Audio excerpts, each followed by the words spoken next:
All right, so let's get started. So good morning and welcome everybody to this webinar on legal operations organized together with Law and Ops. Before we get started, a bit of housekeeping. So if you encounter any technical issues, please say so in the questions box, and my colleague Hannah is there to help you out with that. If you have any questions to either Rob or Harm or maybe myself, post them in the questions box, and I will ask them to our panelists if there is an opportune time and moment for it. So we have an hour, and we've got a lot of ground to cover. So let's just dive right into it. So this webinar is, as I mentioned, organized in collaboration with Law and Ops. That's why we have Harm Cammel and Rob Henham here, who will introduce themselves in a moment. Law and Ops is on a mission to demystify and accelerate the development and adoption of legal operations in the Netherlands. And together with Law and Ops, Wolters Kluwer explored the level of awareness of in-house lawyers on the innovative new discipline of legal operations. So we did some research, and we had over 100 legal departments participate in the survey. It was conducted in the Netherlands, and we gather these insights, opinions, and questions about legal operations. We visualized this, and we'll be sharing this research soon. All right, so not right today in the webinar, but we will be discussing some of the elements that are coming from that and some of the questions that came up from the survey.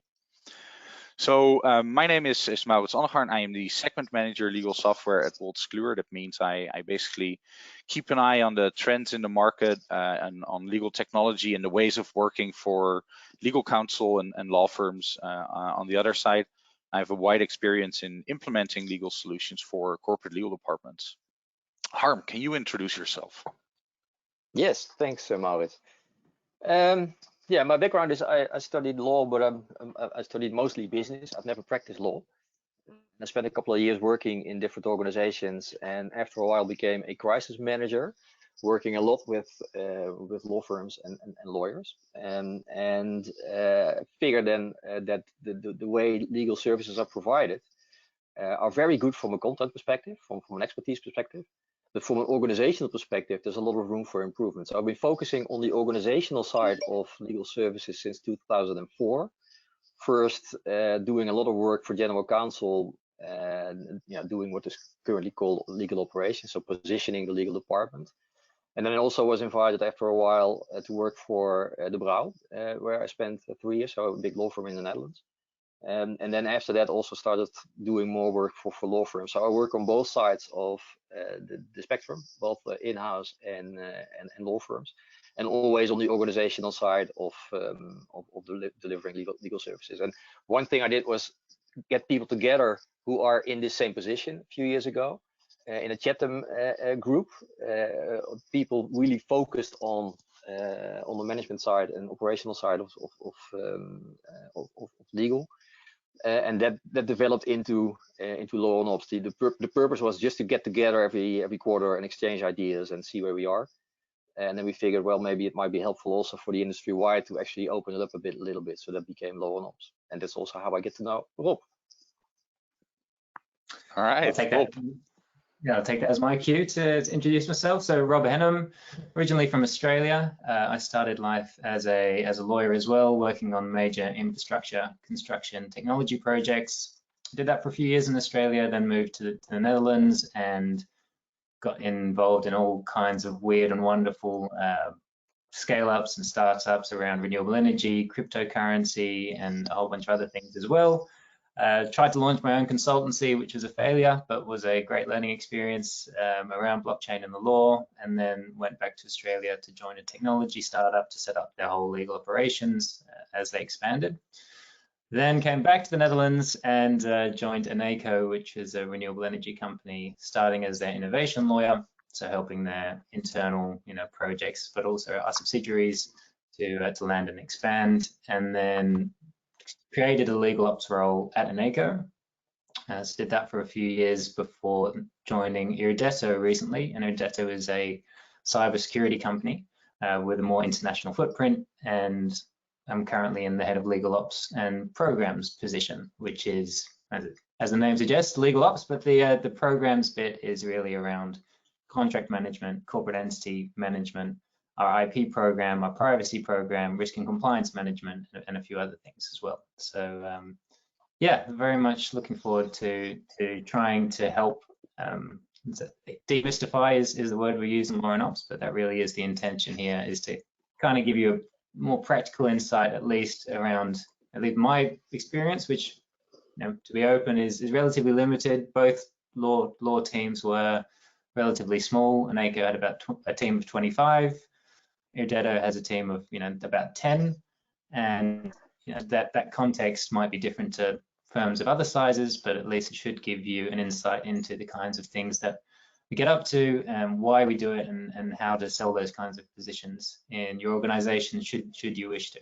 So that's where I'm coming from in this call. All right, great. Well, I think that gives us the expertise here to answer most of the questions that we have today, and hopefully are also coming from the audience. And 25, I wouldn't necessarily call that on the averages a small legal department. I think you'll see that is already considered to be on the larger scale, at least for the Netherlands. So let's dive right in. So first question is for you, Harm. And that is basically to set the scope. What is the exact scope of legal operations? Well, operations focuses on all the organizational aspects of running a legal department or law firm, or also in a non-profit environment, for example, how to set up the legal services. Traditionally, the focus has always been, of course, on the expertise. But delivering good services and doing that efficiently and doing it in a way that's practical for people to use, both the lawyers and both the clients that are using the services. That's a whole different field of expertise. So it covers, you know, figuring out what is needed within the organization, what are the actual needs of the client, and needs of the client are normally more than only getting legal technical questions, but, you know, also how to use it, for example. How to set up a operating model that actually fits with that. What are the definitions of success? You know, what makes it a good service in the eyes of the client? How to combine resources to fill in that operating model? How to motivate a team? All these aspects that are not related to the expertise of being a lawyer. That's what legal operations covers. All right. And for my understanding here, that goes beyond just technology, right? I think a common misconception is that it's primarily technology oriented, but it's much more than that. Yeah, technology is getting a lot of attention over the last few years. But yeah, technology is just one of the resources that you can use in setting up an excellent operation. Rob. Yeah, I mean, you know, under any team, you have the people, the processes, the technologies, and I think the legal tech is just a subset of technology which is at your disposal in any enterprise.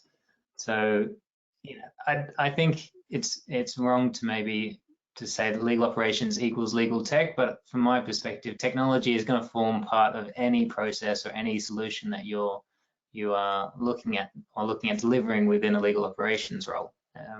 Maybe except for the strategy definition part, but the day-to-day, I think some of the biggest problems in a department can be traced back, or at least linked to the underuse of technology, or actually, you know, as an underlying layer for everything else that's happening in the department. So yeah, it's not necessarily the primary focus, but it's definitely an essential element for sure. Right, and then I already heard you say something interesting there, right? So you're making a differentiation between legal technology and just technology. I think that line is very difficult to define in general, but definitely most of the technologies used by legal departments aren't necessarily classified as legal tech, but just, I would consider it office technology or office tech, if you will. Just the stuff you use on a day-to-day basis, and just using that better and getting better information out of it. So I think I don't want to talk too much about technology today. I know I'm a technologist primarily, so stop me if I go too much in that direction. But I think as a first step here, I want to talk a little bit about where do we start with legal operations. So how do you implement something like this, Harm? Yeah, like you mentioned, you shouldn't start with the resources. You should start with the need of the client, of course. So the first thing you really understand, let's take the example of a legal department.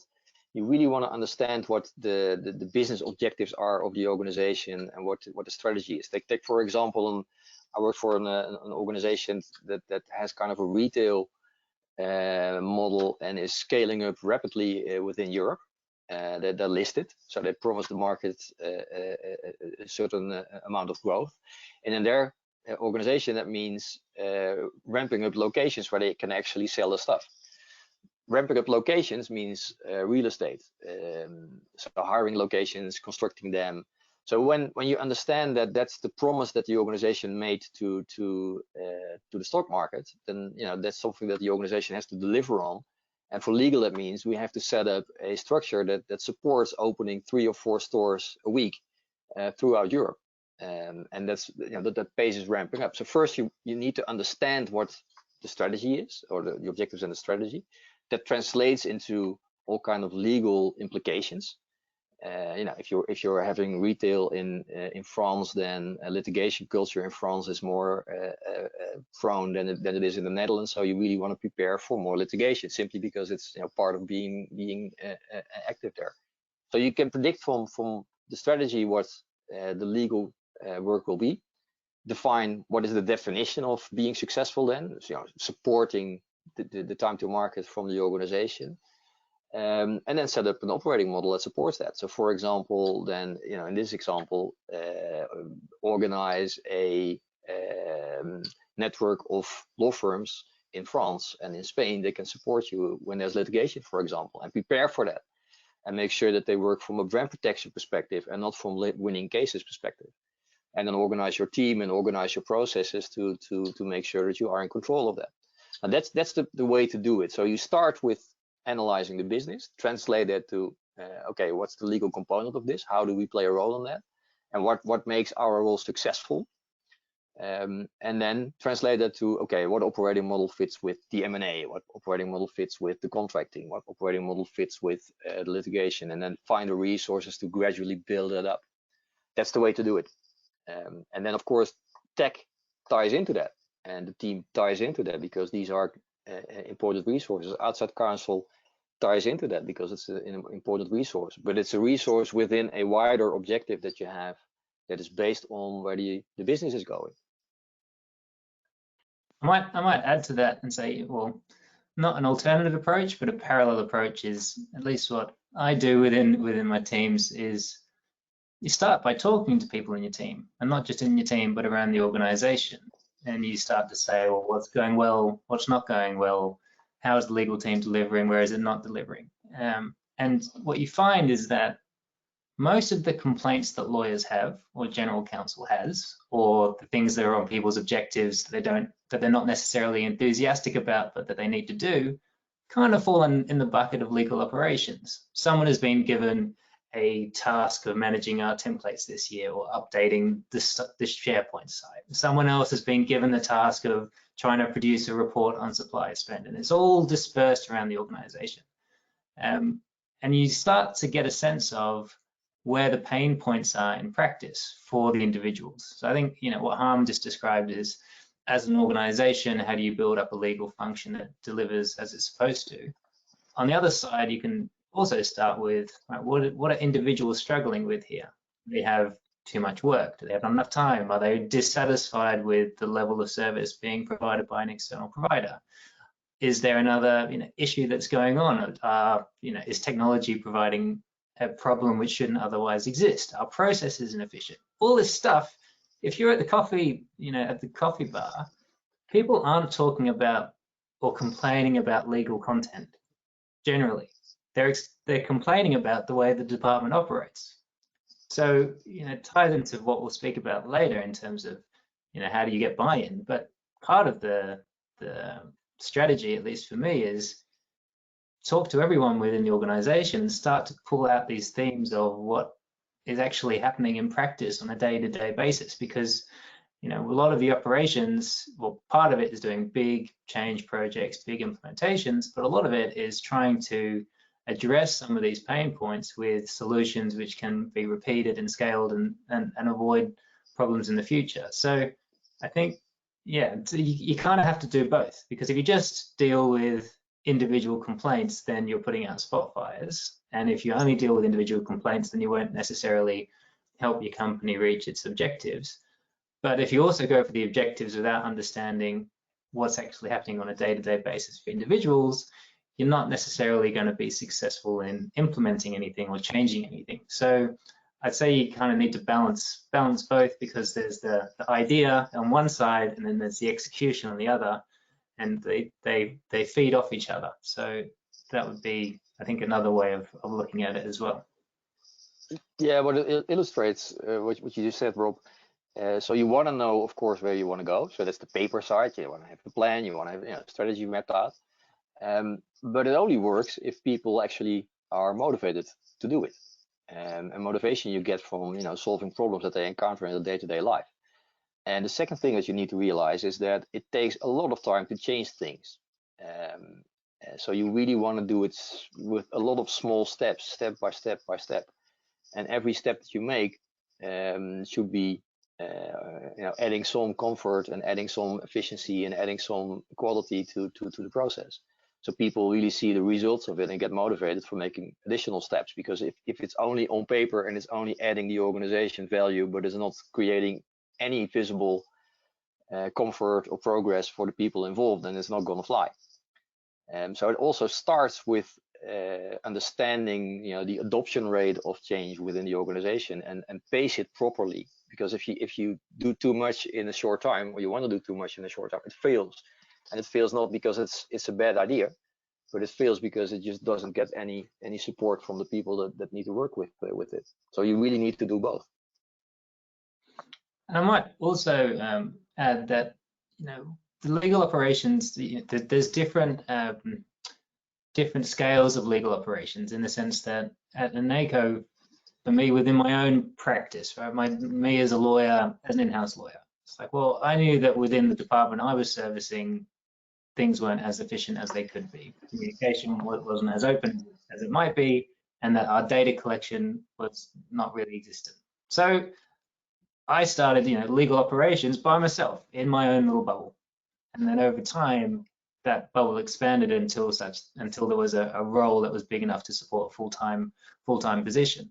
So you can approach it a whole bunch of different ways, but if you're in the audience and you're just a lawyer, or you're in the General Counsel, or you're in a different position, you don't necessarily need to think that it's like full-time position or nothing. There's a whole gradation in between, and whether it's around processes or technology or outside counsel spend or whatever it might be, doesn't stop you from starting small. And I think that's probably another piece of advice, at least from my experience, that I would share. And I think if I can summarize what I'm hearing a little bit is on the one side, look to the strategy and the plans of the company and identify what processes are coming out of that and potential challenges associated with those processes. But on the other hand, what you're mentioning, Rob, is also to look internally, which processes are already happening, what is already sustaining our business, and what are the inefficiencies there to focus on. And indeed, choose something small. And I think, Harm, you mentioned that as well. And I heard you say it as well, Rob, but neither of you pointed out, but it's communication about what's going on as well, right? So to share with the organization what you're doing, what you're trying to solve, what you're trying to reach, in order to create also that foundation to move onto a next or larger problem or larger project from there. It's interesting to hear that, because those are also some very basic principles of project management. So a lot of different elements in here, maybe nicely leading into the next question that we have here.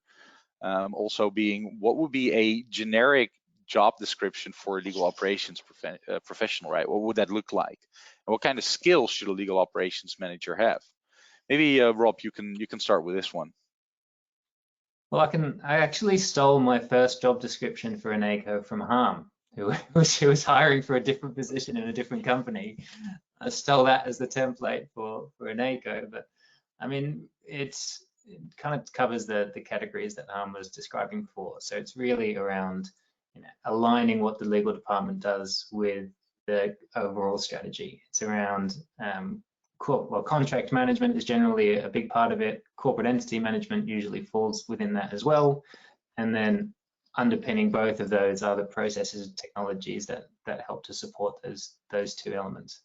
I would add, that outside counsel, inside counsel spend, making sure we have the right resources. I mean, I'm overcomplicating it. It's, do we have the right resources? Are we using the right technology? Do we have the right people, whether they're internal or external? And your job description is to generally make the general counsel no longer have to worry about it. Right? It's all the stuff that the general counsel is doing, or that the lawyers are doing, that they don't want to do, or they don't need to do, or they shouldn't be doing.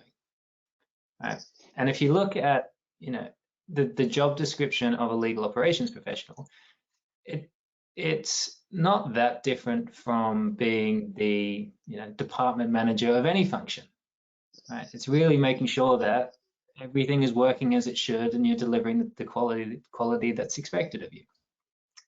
So I think it's a I think you might have used new and innovative role in the intro, Maurits, but it's not that new and innovative. Once you get a certain number of experts and content experts, they get to a certain size and they don't have the skills or time or objective to manage themselves properly.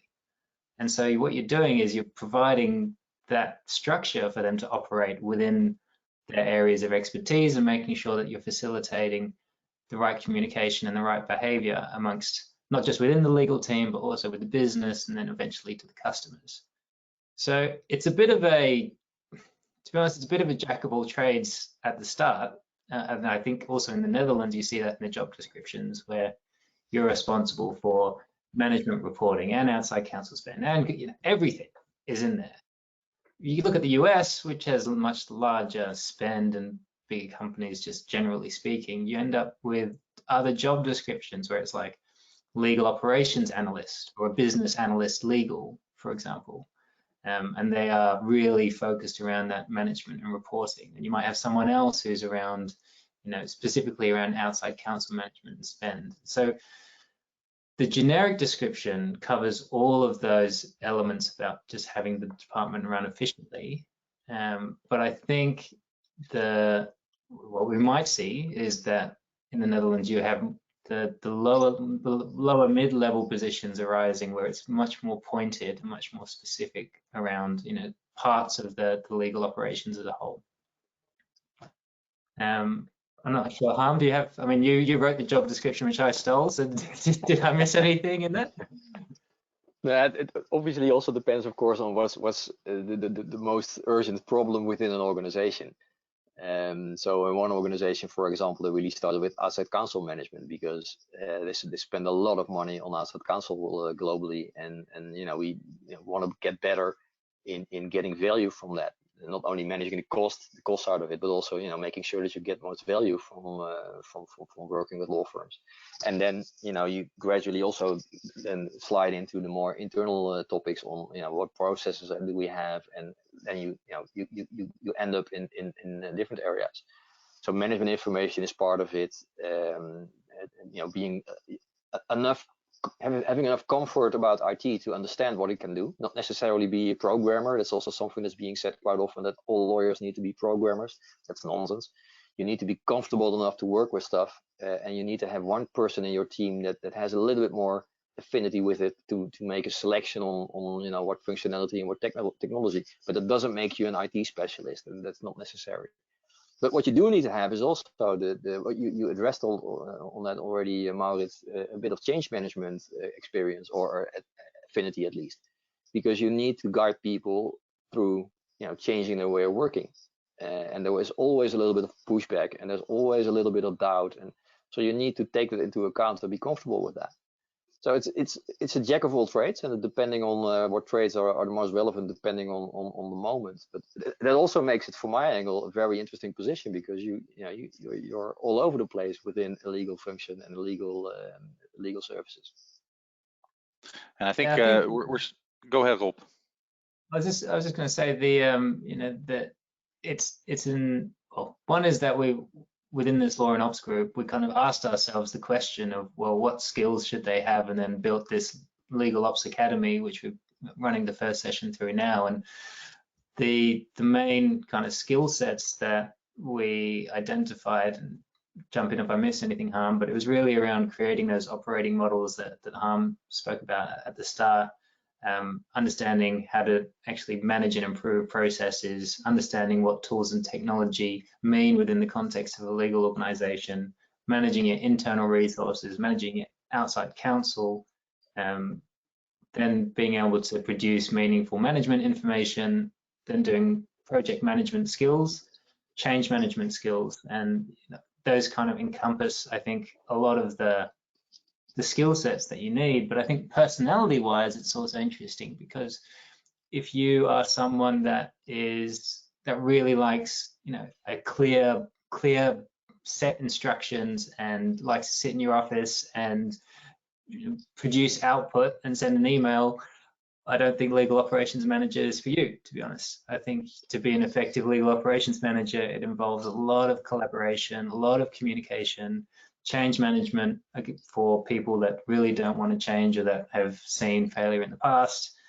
You really have to be prepared to fail as well, because a lot of this stuff is new and a lot of it won't necessarily turn out as you expected. It's a slightly different, legal operations manager is not just managing people, it's managing all kinds of relationships across the organization, which makes it interesting and challenging. Sorry, Maurits, back to you.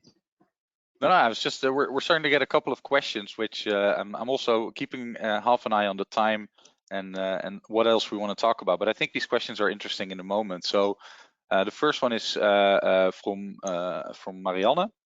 I'm just going to scroll up a little bit to make sure that I can read the question properly. So she says, "Dear Rob," so this one's for you, Rob. I completely agree with the aspect of starting small and not wait till there's an official legal ops position. She says that she's currently in a similar situation, and she wants to know if you have any tips or tricks on how to push within your company to get an official legal ops position. So with all projects, so I did the project management course last week at our Legal Ops Academy. You have to start planting the seed very early on and collecting stories about the organization which would help justify that position. So I think maybe 6 months before I was actually ready to come up with a case to have a full-time position, started to say, well, this is on the horizon. This is the mismatch between what our objectives are and what we're doing in practice. Or, last year, this person had this legal operations type of project on their objectives. Now they didn't do that until December, and they weren't really interested. I am interested. If you let me do it, then you'll have all this time. So developing that win-win story takes time. And so really my main advice would be, start early and then get other people in your team to also talk about it. So within an ACO, for example, you have to build a force behind you so that by the time it's like legal operations manager, they're not thinking of you as, oh, now we have one less legal resource in our team. It's like you've convinced everyone that with you in this position, focusing on these things completely, it will allow everyone else to actually improve and have a better work experience. So you got to build a narrative. Just having small projects, I don't think will be enough. I think you really need to start building up a solid case over time and building other people to support you in that change as well. I think that's a great answer. The second question here is from Barbara. So she's asking, so in your opinion, what's the main difference between a corporate paralegal and a legal operations professional? I see Harm smiling. Do you want to answer this one, Harm? Yeah, sure. Any question. It's a lawyer's question about the definition, of course. But yeah, the paralegal, like they are working within law firms or within legal departments, normally have a position that is content driven. but kind of in content on the process. So that it's repetitive on the process, but it's not about designing the processes and improving the processes. And that I think is the main difference between these two. It's the one is executing it and doing it, and the other one, the operations person, is more focused on how can we improve on these and how can we get better output and get better operating models. Maybe to get back a little bit also on what we just discussed, it's a wide range of skills and responsibilities, but don't get demotivated by it. It might sound like you need to have everything under control, and like Rob said, start small and also build the competences along the way. That's exactly the reason why we got together as a chatting group early on. We were all trying to figure out how it works and what is needed, and that's also the reason why we started the operations academy. Nobody has all the experience simply because it's relatively new still. So it's totally fine to just pick one point and start there, and then gradually build upon what you encounter. The only thing you really need is curiosity to figuring it out. And not to be afraid of the learning curve, including the mess ups that you will have every once in a while doing that.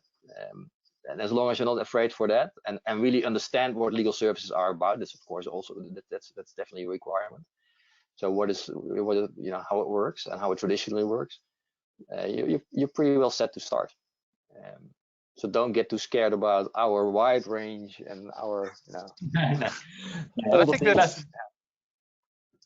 that's it, right? It's about identifying specifically, hey, these are the areas of attention, calling them out individually, and then even if you're not experienced with working on it, saying, hey, this is something that needs dedicated working on it. And I think maybe to highlight also the difference there with the corporate paralegal, it's about really wanting to take that step, wanting to do that, and to say, hey, here's a process that I've been working in, and now I want to improve that process or do something better than that. So a little bit of ambition as well. And it doesn't really matter if you're fully familiar. Yeah, from my perspective, corporate paralegals, they do a lot of legal ops work. They do a lot of the data collection, they do a lot of the reporting, and it really depends on the individual corporate paralegal. I see corporate paralegals having just as much chance that they can develop towards a legal operations professional, provided that they can get out of the weeds and have a look at what's happening as a whole. They already have some of the best relationships in the organization because they deal with everyone. They already have a good understanding of the systems and the administration because no one else wants to deal with it. So they do, have they're approaching at it from a different perspective. But I think that, at least the paralegals on my team, I'm really trying to get them to think about how they can improve their own practice. It's not necessarily my job to design every new implementation, because that also requires me to have an understanding of systems which they're the expert on. So I think the corporate paralegals are a huge asset. Even if you don't have a full-time legal ops person, corporate paralegals with, I think, additional training and instruction can do a really good job, at least in some areas. If it's around metrics and reporting or contract management and corporate entity management, if they're curious, I think they can really have an interesting progression of their role. So yeah, I would see that. Not all corporate paralegals are like that though. Some are just in input output, but I think there is a lot of scope there for improvement. Right, and it ties into that personality element you were talking about earlier as well, of course. Yeah. Hey, so let's talk a little bit about success. It's always a happy topic, but how do we measure success in legal operations? Well, so here's my lawyers are stressed generally, right? They've generally got too much work, they're under pressure, they're not in control of the whole process, they don't have full oversight. So for me, the measure of success is like, what's the general level of stress in the team, right? If you can lower the stress and increase performance, that for me is super successful, just on an individual basis. Now, from a legal operations perspective, your success might be measured in how have you reduced the spend, how have you improved the process or reduced the number of steps in the process and all that kind of stuff. But what success is there depends on what your objective is in the first place. You know, if you haven't defined your objective, you can't measure success for any individual initiative. But at least from my perspective, it's like, well, if people are aligned with the company's objectives and strategies, then at least they know why they're doing it. You know, if you are improving your relationships with outside counsel, improving the processes, then they're spending less time doing things they don't like doing. And you know, success is like, well, you're incrementally going in the right direction. It's not, for me, it's never about the big leaps. It's just about slowly improving and making sure that this year is better than last year and next year will be even better. That's the kind of, it's not necessarily a key quantitative measure, but that's the qualitative thing which drives me in the role. Yeah, what I normally do is I put it in three categories. The first is the impact that you have on the business and the objectives that the business has. For example, I'm working now for an organization that has very independent business units. And one of the objectives of the corporate is increase the cross-selling between the business units. Now, increased cross-selling requires that the information on what you do for clients is better accessible. And that requires that the contracting life cycle and the storage of contracts becomes more unified. So it's you know, the information is easier to combine. So what we're setting up to support that strategy is to align the way that contracts are managed within the different business units. And of course they are very different, but you want to have an underlying logic that's kind of similar, so you can, you know, get them in a similar environment and analyze them, so get better management information from it. So align the processes, make sure that the tooling becomes more and more uniform. Now, if we can do that, we actually and we can do that within 18 months. So within 18 months, the cross-selling ambition of the organization becomes more viable. We're successful. You know, we're adding value to a business objective. So that's an example. And of course, every organization has different objectives. So like Rob said, you really want to understand what you're aiming for to define on how you measure success. But in this example, that's a measure of success. Are we capable of doing that? The second one you want to focus on is efficiency. Can we you know, shorten the time that is required to the throughput time for cases, for example, or can we decrease the cost in outside counsel, for example, for running certain processes? So that's time and money related efficiency. And the third one, and of course that gets a lot of attention, but actually that's, you want to maintain it and you want to improve on that. But the first one is more important. Do you add value to the business? And the third one is comfort and convenience. Is it comfortable for people to work with the way that legal introduces the processes? So from the example of contract management, if we can manage to set it up in a way that people can access the contract information through Outlook, because it's integrated into their Outlook environment, it becomes a whole lot easier for people in sales, for example, to work through these workflows that we've designed. So the easier you make it for them, the better it is. So that's another success factor. Just the comfort of people that they have with doing it, and so aligning with the way of working in an organization, and aligning with the language that's being used, for example, in the business, and also the convenience for lawyers themselves, of course. So it's about, you know, business impact, it's about cost and efficiency, and it's about increasing the convenience of everybody involved, both the lawyers and the people within the organization.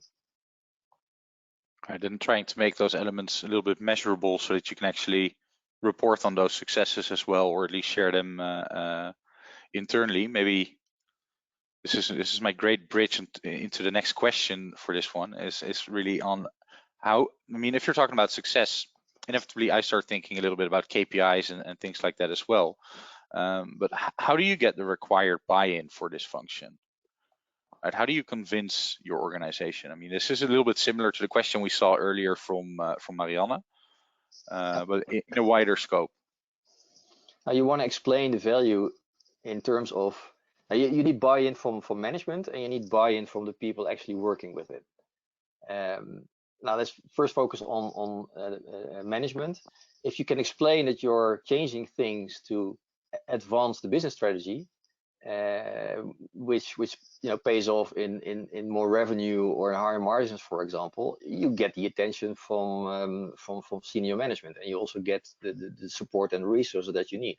So from the example from the retail organization, if we can decrease the time to market from deciding that we want to be in a location to opening up the store in that location, and legal never being the slowing factor, opening up store quicker pushes revenue development, because every store opened is additional revenue. Now, if you can translate the changes in the legal process and the contract processes in a shortened time span between initiating and opening a store, that's that's recognizable for anybody on senior management.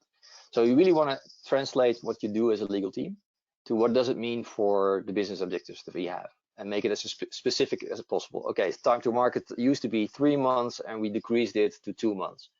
Okay, so that speeds up the process of opening locations, which speeds up the growth of revenue. Okay, everybody happy. So that's how you do it on senior management level. You really want to tie to these kind of objectives, and buy-in from the people that work with it is based on their convenience. Am I supported in what I need to do on a day-to-day basis? And also on the contracting example, if you can tie it into Outlook, for example, and if you can make it relatively easy to have contracts that are in line with the process that is required, but at the same time it's just very intuitive to do, you get their buy-in as well. It makes their life easier, and it's very recognizable the way it's done. So it's not a legal technical thing that you're solving, it's just your own work that's that's improving. So you really need to think from the perspective from the user. I might add in terms of how if you just talk to people in your organization, you talk to the head of procurement and you say, are contracts being reviewed as fast as you'd like? They're probably going to say no, right? Or is the signing process as smooth as you'd want it to be? They're probably going to say no. You go to the sales guy or girl and you go, all right, is the contract process as good as you'd like? They're going to say no. And you'd be like, is the signing process as good as you'd like? They're going to say no. Right? So what if we had someone who could come in and make this their full-time job, so that we make it better for the legal, better for business, better for the customer? Right? They're probably like, yeah, great. And then you're like, well, did you know that was called legal operations? That there's people who do this full time. And like, okay, so the or the CFO, and you say, well, are we spending too much money on legal? They're like, yes, I'm spending too much legal. It's common sense what the purpose of the position is. The purpose of the position is to deal with all of the things which people want to change. They've probably asked for it before, and it's probably never been acted upon. So there's going to be a backlog of things on people's wish lists for legal. They can't find the contracts, take too long, and none of that is content related. None of that is about people saying, well, rarely is that going to be around, well, I just don't like this approach to limitations of liability. We really need to change that. No, that was being put in a policy, it's being implemented, there'll be an audit eventually, and they'll deal with that. But actually what people want is to change the process. They want to change the way the function operates, not the content, is my impression, both being on the legal side and being in two organizations where these are the wishes of the people in the organization. So the buy-in is just like, what if I could solve the problems that you already want to get solved? And then they'd be like, well, the budget issue, I don't have space, I don't have time. But that, I don't know, for me, it's a lot of this legal operation stuff is just common sense, no-brainer kind of decision-making. It's like, well, clearly, if you want to change this, you need resources. And do you want to pull those resources out of people who are doing revenue-generating sales work? Or should we hire someone else to make sure that they can continue to do that, but the whole organization works more efficiently? I mean, for me at least, it's not, you don't need to make it more complicated than that. But obviously every organization is different. But if you just speak to people and find out what their complaints are, you can build a business case pretty easily, I think. That's it, right? That's the magic word, building the business case. Right, so taking the time, especially if you're already in the organization and your ambition is to move into legal operations role, to identify those inefficient processes, to see if you can get numbers, right? Can you see, hey, what is our turnaround for a contract, and is that due to the process? Where can I improve? And try and tie that into numbers, right? There's information out there on the average cost of a legal FTE or the average cost of a salesperson or whatever, and then say, okay, it takes you 3 hours to do this process. We can cut that down to 1 if we make some changes here or here, and see if you can get the numbers, especially if you have time. It takes some ramp up. You were talking about 6 months earlier, Rob, at least to start preparing yourself, basically. And I think that helps. I mean, you need time to start measuring the inefficiencies of today in order to get to that return on investment picture, and we get to that model. It's slightly different. It's what you want to do is collect stories. You want to collect stories of where things have gone wrong because of the fact that it's not getting the attention. The numbers bit, it's so, I find it so intangible, even for people. Even you could have it backed up with all the data, and you could be like, well, it's 6 hours instead of 2 hours. But well, what does that mean, right? And you can go through the whole exercise of doing data analysis and trying to figure out ROIs. I don't think you're going to get a position you're not going to get this function based on that kind of mathematical exercise. You're going to get the position based on the fact that we missed a deadline because the fact that our signature process takes 2 weeks for this individual bit. I don't need to know about the other 150. I just need to know that this one took too long and therefore we lost revenue. That's the kind of thing which triggers action, not the graphs and the spreadsheets and the pie charts. That's useful to back it up. It's a different, you need that data for different kinds of exercises. If you want to justify an individual project, or you want to justify an implementation or a particular solution, and you're comparing the potential effectiveness, then I think that's where you get more value out of that. But buy-in for the function, every organization is super unique, so you can try and rely on benchmarks, but that's also a bit hazy. Useful, but as an indicator, but not necessarily definitive. And just coming in with a promise of contracts and processing is like, no, what you're doing is you're promising that when someone has an issue, they can call someone directly and that someone can do something about it, as opposed to, there's this issue, I don't know who to go to, I talked to the paralegal, the paralegal's reporting to this lawyer who's not that interested in solving this issue because they're working on a deal. I don't know, that for me is my perspective on the buy-in. Is it's not about data, it's about the experience. And if you can improve, if you can promise to have a better experience in legal, you're more likely to get buy-in for it. But everyone's different. Other people will have a different approach. I really like your approach, and I just want to guard our time here a little bit because I know we still have a lot to talk about, and I think we could fill another extra hour. So maybe we have to do a follow-up at some point. So sorry to cut you off there, Harm, but I do want to answer some of the questions coming from the audience. So Jeroen is asking, should law firms help their clients setting up legal ops and supporting technologies? This one's for you. No, I think they can, because obviously in certain processes they have, they take a chunk of work, so they do it repetitively. For example, in M&A, the firms are more equipped to understand the process simply because they do it constantly, where for a client it's more incidental. But at the same time, law firms obviously are not as close to the business strategy, for example. So if you take the business and the organizational needs as a starting point, that's definitely something that needs to come from the in-house team. And also they have an interest, of course. So it's difficult to see a law firm as 100% objective in giving you advice on optimizing your model, and maybe they are, but still, there's always a suspicion that you have an economic interest there. Yeah, and that's would also really only work if they also say we're not going to then have a tender or with you in any other way. Yeah, but we're not working for you as lawyers, but we only advise you on. But then, of course, it doesn't make sense from the law firm, and they don't do it. Yeah. Which underlines that they have an objective also from their core business. So that makes it difficult, and you see all different propositions are popping up from consultants and from law firms, but that makes it kind of difficult. You really want to have the in-house team as being in charge, because that's where the real decision needs to come from. Okay, what's value for us? And yes, you can get support from law firms, and obviously you need support from law firms, but the in-house team needs to be in charge for that. I do believe there's a position for law firms to actively support and recognize legal ops positions, because that will help them get ahead of the queue. Now, and they need to align with that, of course. So they need to have their own act together as well.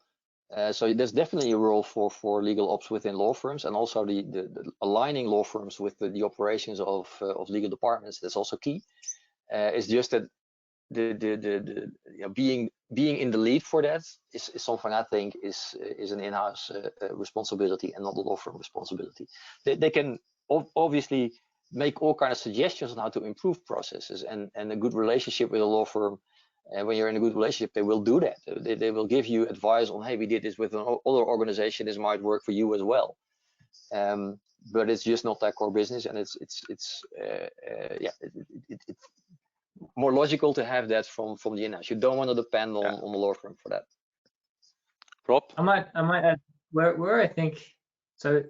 I think law firms should focus on trying to understand the operational impact of the advice that they give. Something that is a massive hole in their advice. I do this, right? Implement this. These are all the requirements you need to meet, and then they forget about it. Right? It's an advice which has no practical analysis of, well, okay, if I ask that question, that's going to take 5 people, 10 emails to resolve by asking this supplier. Do we really need to ask the question? Or if I say that you have to report on these 15 things, and that's going to have an operational impact. There's no feedback loop between what the advice is and what how heavy the resource ask is. And I think that's something where, they provide a template, they provide an advice, whatever it might be.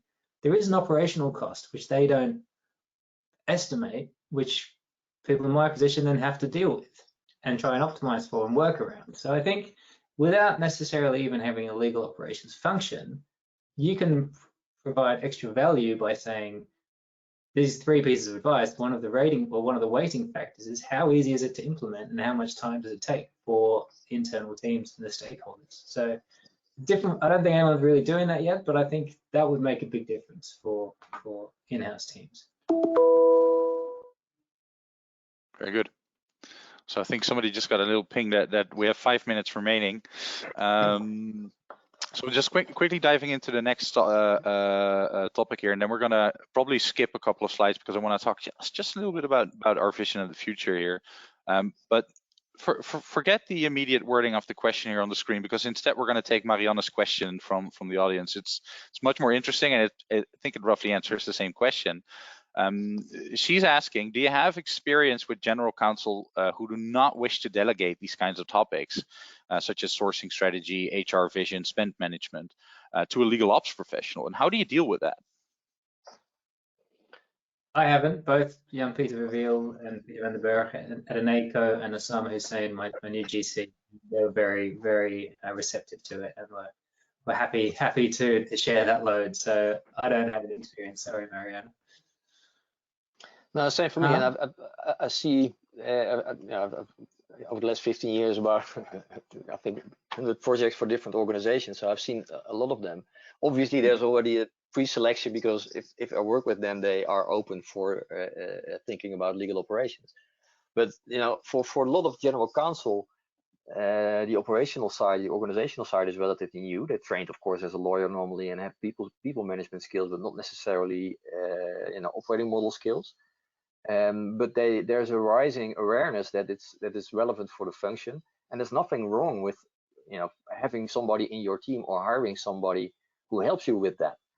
So yeah, there might be initially a little bit of reluctance on, hey, this is something I need to do myself, or I should be capable of doing it myself.